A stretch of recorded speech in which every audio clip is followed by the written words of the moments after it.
Hello dear student, welcome to our channel. आज के इस वीडियो में मैं आपको एनसीईआरटी क्लास 10 साइंस का जो चैप्टर नंबर 9 है आपके reflection and refraction of light यानी प्रकाश का परावर्तन और अपवर्तन वाला जो चैप्टर है वो इंग्लिश मीडियम में मैं शानदार नोट्स, आपके कलरफुल नोट्स, जो बेस्ट नोट्स हैं जिनको पढ़कर आप एग्ज़ाम में साइंस के पेपर में फोड़ सकते हैं, वो वाले नोट्स इस वीडियो के अंदर मैं आपको देने वाला हूं।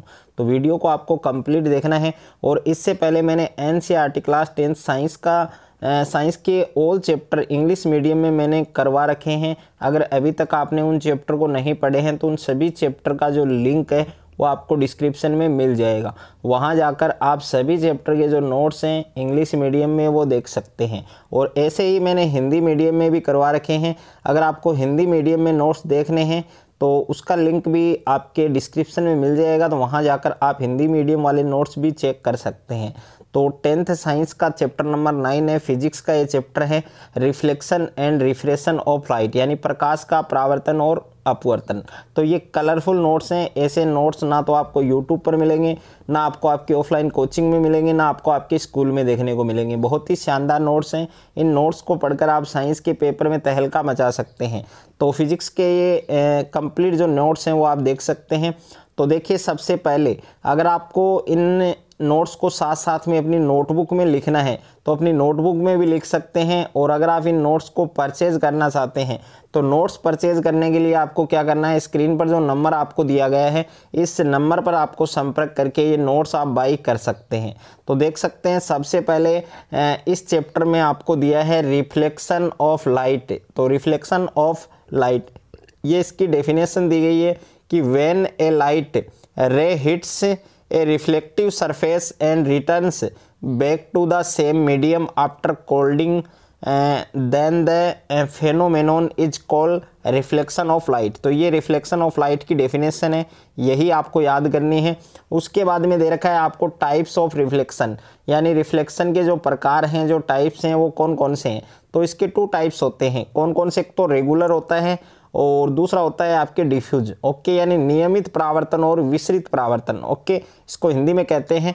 तो रेगुलर रिफ्लेक्शन क्या होता है कि when light ray incident on a smooth surface the reflected ray returns in the same medium in certain directions. और दूसरा होता है डिफ्यूज रिफ्लेक्शन का मतलब क्या होता है? विसरित परावर्तन, कि व्हेन लाइट रे fell on a rough surface the reflected ray returns in uncertain directions।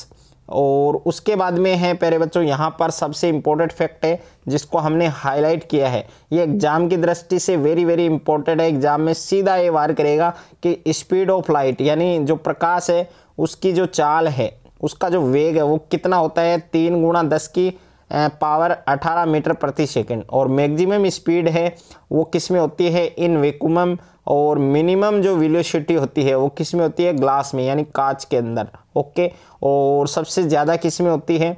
तो ये होती है निर्वात में यानी वैक्यूम में। और उसके बाद में है प्यारे बच्चों रिफ्लेक्शन ऑफ लॉ यानी लॉ ऑफ रिफ्लेक्शन। जो परावर्तन है उसके रूल कौन कौन से होते हैं, उसके नियम कौन कौन से होते हैं। तो यहाँ पर 3 नियम है, तीनों नियम आपको याद करने हैं। वेरी वेरी इंपॉर्टेंट है, इनको जरूर याद करें। आप एग्जाम में काफ़ी बार ये क्वेश्चन पूछा जाता है आपके। उसके बाद में प्लेन मिरर क्या होता है यानी गोलीय दर्पण क्या होता है, तो इसकी परिभाषा भी मैंने यहाँ पर लिख रखी है।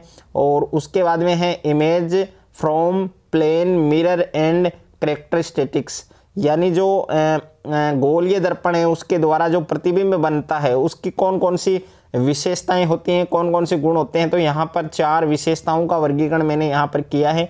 4 विशेषताएं मैंने नोट की हैं, तो इनको आपको जरूर याद करना है। उसके बाद में फिर से वेरी वेरी इंपॉर्टेंट फैक्ट है जो एग्जाम में सीधा वार कर सकता है, सीधा आ सकता है आपके, कि focal length of plane mirror. जो प्लेन मिरर होता है, जो गोलीय दर्पण होता है, उसकी फोकस जो दूरी होती है वो क्या होती है? इनफिनाइट यानी अनंत होती है। और मैग्निफिकेशन ऑफ प्लेन मिरर यानी जो गोलीय दर्पण है उसका आवर्धन कितना होता है? +1। ये आपको याद रखना है। उसके बाद में है लेटरल इन्वर्सन्स, तो इसको भी आप याद करिएगा। इसकी जो डेफिनेशन है वो वेरी वेरी इंपॉर्टेंट है। और उसके बाद में स्पेरिकल मिरर यानी जो गोलीय दर्पण है, गोलीय दर्पण की डेफिनेशन है कि such mirrors whose reflecting surface is spherical और कॉल स्पेरिकल मिरर्स। और उसके बाद में है टाइप्स ऑफ स्पेरिकल मिरर, यानी जो गोलीय दर्पण होता है उसके कौन कौन से टाइप्स हैं। तो एक तो होता है कॉनकेवी और एक होता है कॉन्वेक्स, यानी उत्तल और अवतल दर्पण, दोनों का डेफिनेशन यहाँ पर दिया गया है। उसके बाद में है सम डेफिनेशंस रिलेटेड टू मिरर, जो दर्पण से संबंधित जो डेफिनेशंस है, आपके जो पद दिए गए, जो टर्म्स है उनके डेफिनेशन। तो सबसे पहले है एक्स ऑफ मिरर, और दूसरा है मेन एक्स है, और तीसरा है रेडियस ऑफ कर्वेचर्स, और 4 नंबर है सेंटर ऑफ कर्वेचर। तो इन सभी की डेफिनेशन, इन सभी की परिभाषा आपको अच्छे से याद करनी है। प्रिंसिपल फोकस, ये भी वेरी वेरी इंपॉर्टेंट है। फोकल लेंथ, फोकल लेंथ का जो यहाँ पर फोकल लेंथ से संबंधित क्वेश्चन आता है, न्यूमेरिकल क्वेश्चन, वो याद करिएगा आप इसको।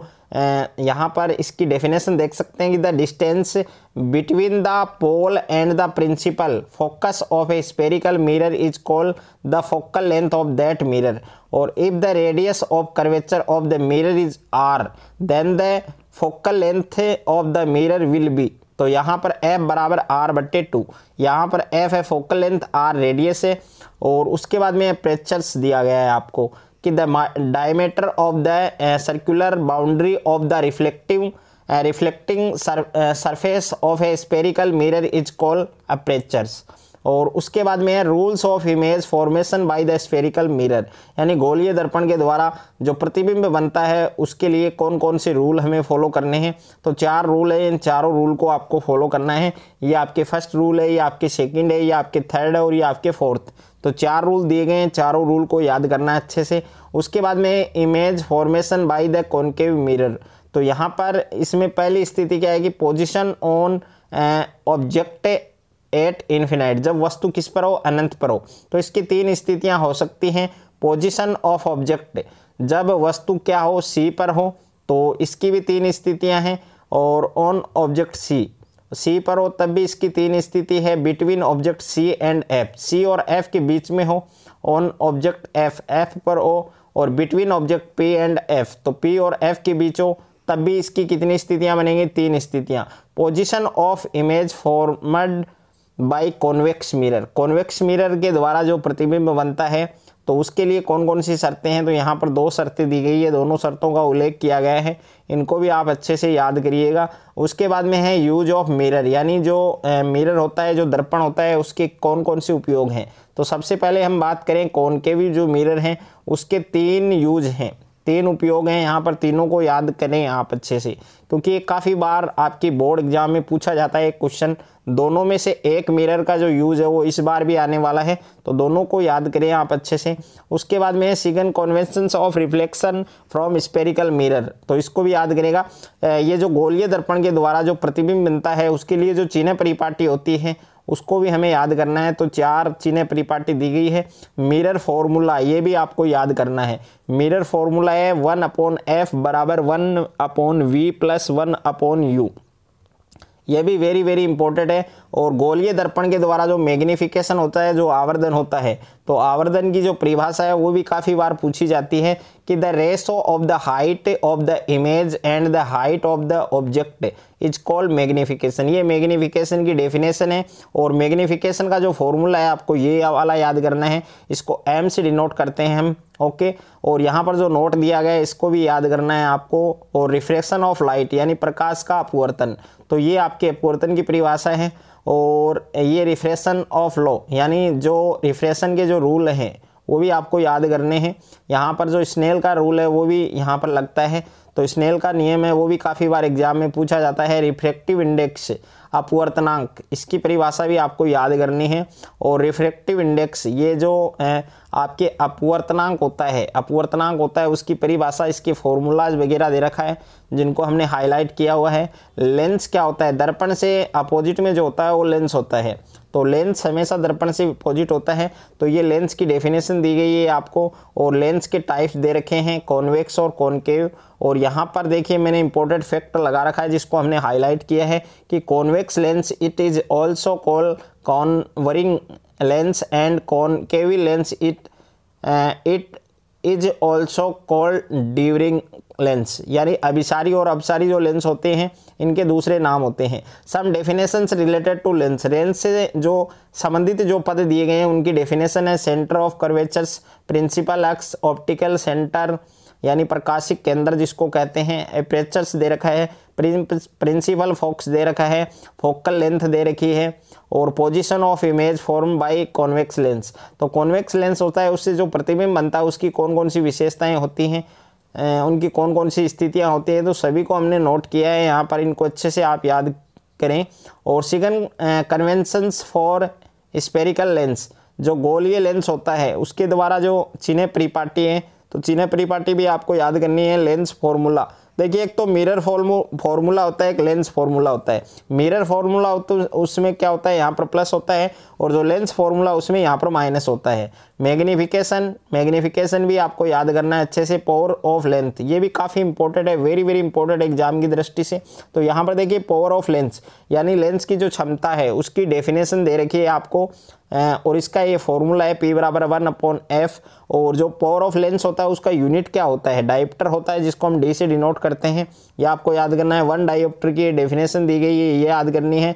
और यहाँ पर देखिए यहाँ पर नोट दिया गया है, इसको वेरी वेरी इंपॉर्टेंट आपको करना है कि the power of a convex lens, convex lens है उसकी पावर क्या होती है, पॉजिटिव होती है, और जो दूसरा लेंस होता है उसकी जो पावर है वो नेगेटिव होती है। बस आपको इतना याद करना है।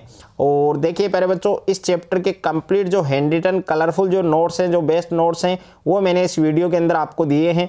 अगर आपको ये नोट्स अच्छे लगे, अगर आपको ये वीडियो अच्छा लगे, तो वीडियो को आप ज़्यादा से ज़्यादा बच्चों के साथ शेयर करें, ज़्यादा से ज़्यादा वीडियो को लाइक करें, और चैनल पर आप नए हैं तो चैनल को आप सब्सक्राइब कर लीजिए, और साथ में नोटिफिकेशन बेल को प्रेस कर लीजिए।